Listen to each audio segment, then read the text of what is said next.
folks. Paul Grun here. Have you ever been asked to speak somewhere? If so, I hope you found it an honor. It's an opportunity to serve others. And I've been fortunate enough to have given many talks, including keynote addresses. I realize you may not be comfortable with the idea of giving a talk, but if someone's asked you to do it, they believe you've got something worth listening to. No doubt you'll be nervous or apprehensive, and that's perfectly normal. Just remember that no one was born a great speaker. Like all things in life, it takes learning and practice to improve. And thankfully, there are some great resources available. Here are two of my favorites. The first is a book called Speeches That Changed the World, the stories and transcripts of the moments that made history. There's some examples.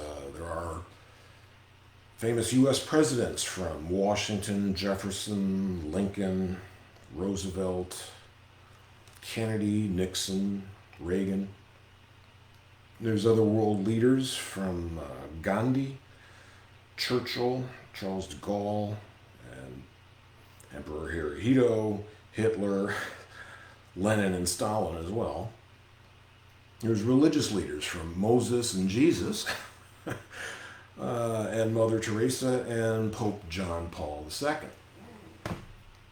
And the version of the book that I got even has a CD, although the case is falling apart, of the people who actually gave the speeches. I mean, listening to the originals, that's pretty inspiring. The other book is The Lost Art of the Great Speech, How to Write One, How to Deliver It. The author who wrote that, Richard Dawes, is a speechwriter and an author, and he's won awards. I've referred to those books a number of times over the decades. So how might I try and summarize? First off, decide on a topic and what the purpose of your talk is. For example, is it to entertain, to inspire, to motivate, or persuade? There are other purposes. Essentially, what are you trying to accomplish? What do you want your audience to do, think, or feel as the result of your talk? In order to do that, you'll need to know your audience and how much time you've got. Whatever the topic, you'll need to be sincere and truly believe in what you're saying.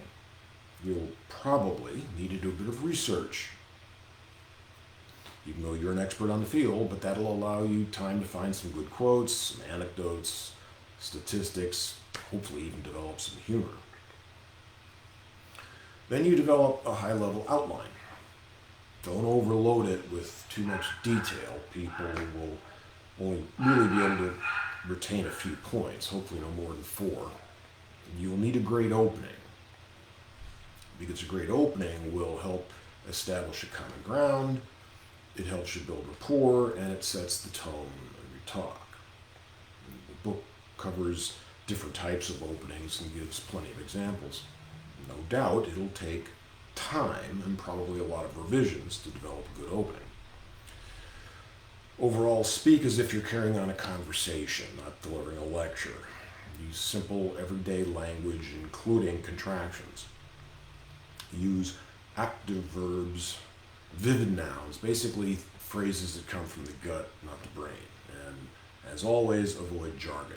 Now, there's a chapter on secrets of the prose. Don't want to give all those away, but here's the rule of 3. I've used that already. There's, goofy word, anaphora. That's the repetition of a word at the beginning of successive phrases. Think of Martin Luther King's "I have a dream" speech. He repeated that phrase many times. Then there's alliteration, which is the repetition of similar sounds in sequence. It's an example. Similar sounds in sequence. There's plenty of other secrets. And the author includes examples of each. And finally, you'll want a strong closing. That could be a summary, an appeal, something inspirational, a call to action, or hopefully maybe even something humorous. So, that's all for now. Please comment below or message me if you've got any thoughts or personal stories or examples you'd like to add. I'd love to hear them. Also, please check out my YouTube channel. I've got a playlist on presenting and public speaking. So that's it for now. See you next time.